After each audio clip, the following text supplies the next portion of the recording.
Success without fulfillment is the ultimate failure. The ultimate failure. Because if you go at something and you fail and you're an achiever, you don't fail. You go, I learned something, I'll just try something else. Right. I'm going to still get there. But when you succeed and you're not happy, you're technically screwed. So a perfect example of this, I mentioned in the seminar you were there because it hit me about a year and a month ago, we lost what I consider a national treasure, Robin Williams.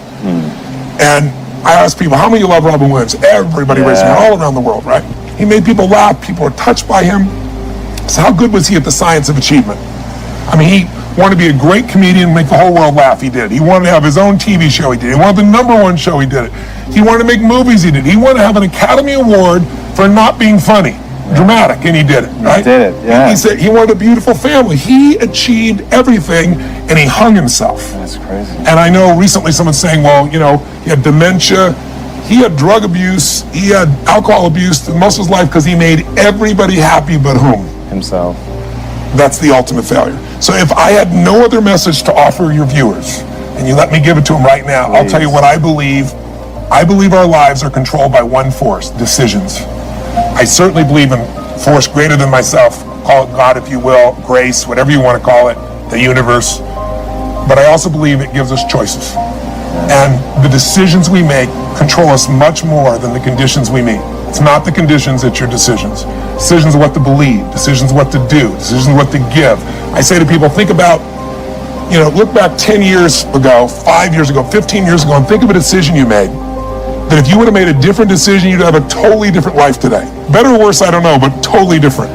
The most important decision you can make above any on the face of the earth is deciding that no matter what happens in your life, no matter what happens, you're going to live in a beautiful state. All of our suffering as human beings, the decision to say, I am not going to suffer, that if suffering arises, pain's one thing, suffering's another. Suffering is when you're like, I'll give you an example.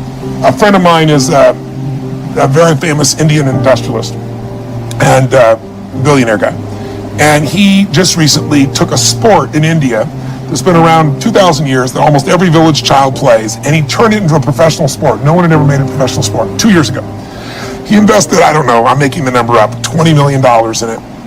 In 2 years, the sport is so successful in India that 500 million people watched the finals. That's amazing. 2 months ago. 500 million people, right? So 500 million, that's, you know, that's how it is in India. And people are saying this is going to be as big as, you know, for them, cricket is the ultimate thing, right? The biggest cricket. So his team valuation, I'm making the number up, I think it's gone to like $500 million in 2 years from, you know, $25 million. And his team is number 2 in the whole world, right? Wow. He's got these great players. So I'm with him, and he gets a phone call. And he's just got done telling me about this great success and where it is and how proud he is and how everyone goes to the games and people are so thrilled and it's just become this movement in India and he created, he's so proud of it. And he gets this phone call, and the phone call is from his management team telling him that one of his competitors has just offered 4 times as much money as he was offering to his top 3 athletes who are the core of his whole team. And of course they all took them, right? And he was so angry. He was like, I can't even believe this.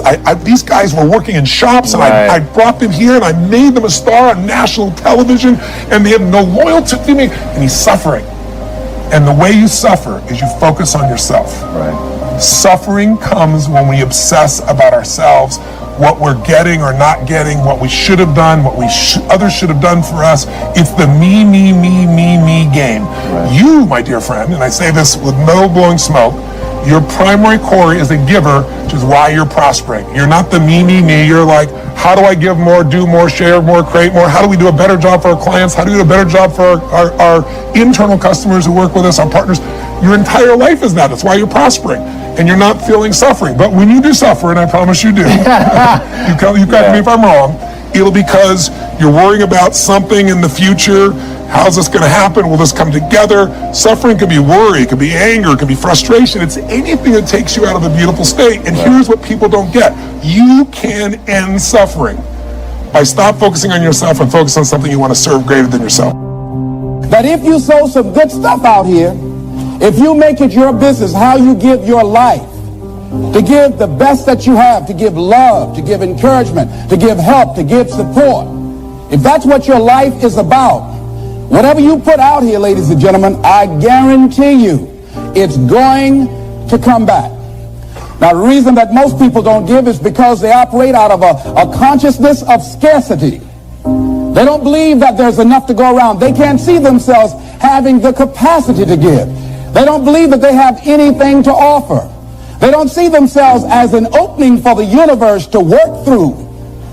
So if you begin to look at this new era that we're in, begin to see yourself as an opening for the universe to move through, to work through, to make a difference in life. See yourself being used by life to improve the quality of life, to expand and to grow.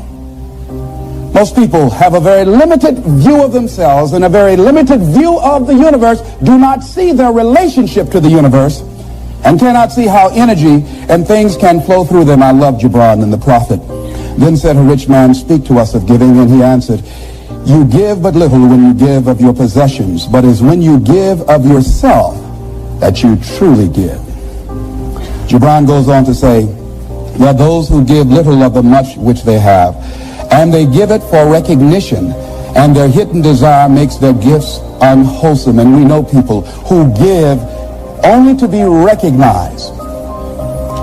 I love that old saying, judge a man not by what he does, but by that he doesn't have to do. And to judge the true quality of a man is what do you do when nobody's looking.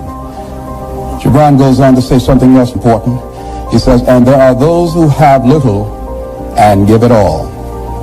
These are the believers in life and the bounty of life.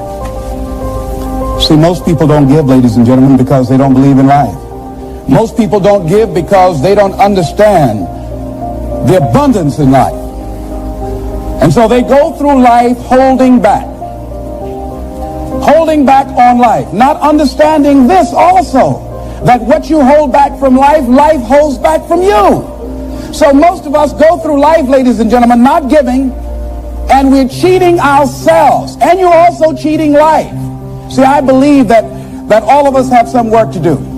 I strongly believe that each one of us showed up to do something, that each one of us showed up to contribute something to life, and that if we don't do it, it will not be done.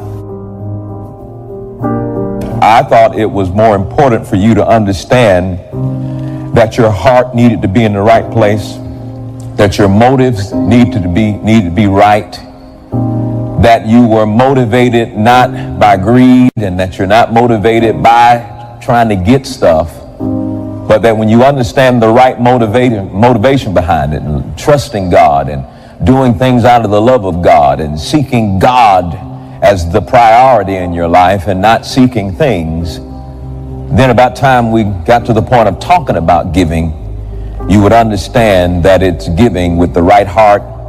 It's giving proven to yourself you can trust God.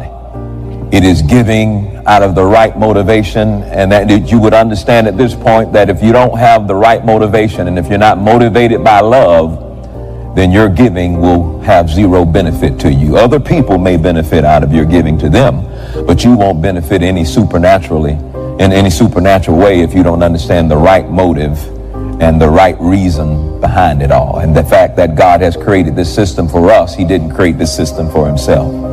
And so today I am going to talk about the obvious piece, and that piece is about being a giver. One of the things that Taffy and I have come to understand is there is something so significant that happens in the life of a believer when they begin to give. At that point, maybe we didn't understand all the intricate details that were involved in why people seem to, be able to get a hold of spiritual things and the things of God once they started giving. And yet, it's a vital thing. It's just to be very blunt with you that now we know that if you're not giving, you're not really trusting God. Now we know that giving is proof that you trust God, that you can say, I trust God, but how do you authenticate that trust? You authenticate it through your giving. And so I want to go through several scriptures here today and to show you the promises that God has made to people who will be givers. and that God's not asking you to give because he's trying to get something from you. Now, some preachers may ask you to give because they're trying to get something from you, but God set the system up for you. And remember, it is not the giving of money that's responsible for the manifestations of what grace has made available. It is you giving, proving that you trust. It is trust that will withdraw what grace has made available. And your giving is the only way that you really prove that you trust God, because Jesus talked about being faithful in the area of the least. And money is the least use of your faith in the kingdom of God. And somehow, some way, he knew that if you could give money and give financially, that you wouldn't allow money to be your source, but God would always be your source, and you would use money to serve God rather than serving money and believing that it could take care of everything in your life. And so let's look at the importance of giving. And this morning I want to call this sermon The Power of Giving. And let's begin in St. John chapter 3, verse 16. And he says, "For God so loved the world that he gave his only begotten Son, that whosoever believeth in him should not perish, but they should have everlasting life." One of the things we've established here is that God is a giver. God trusted that what he gave in Jesus would be enough to be the answer for mankind. And so he gave his only begotten Son. He gave something very expensive, something very valuable, the most valuable thing that heaven possessed. But God gave it. He so loved us, he gave. So you see the connection between the love and giving. What was his motivation for giving his Son? His love. What should be our motivation for giving? Love. And when love is your motivation for giving, according to 1 Corinthians 13 and verse 3, he says you can give all your goods to the poor, to feed the poor. You can give your body to be burned or go through burnout, but if you don't do it with love, it profits you nothing. So everything we do, whether it's giving, whether it's serving the poor, whether it's ministering in whatever area of ministry, if it's not motivated by love, the benefit to you will always be zero.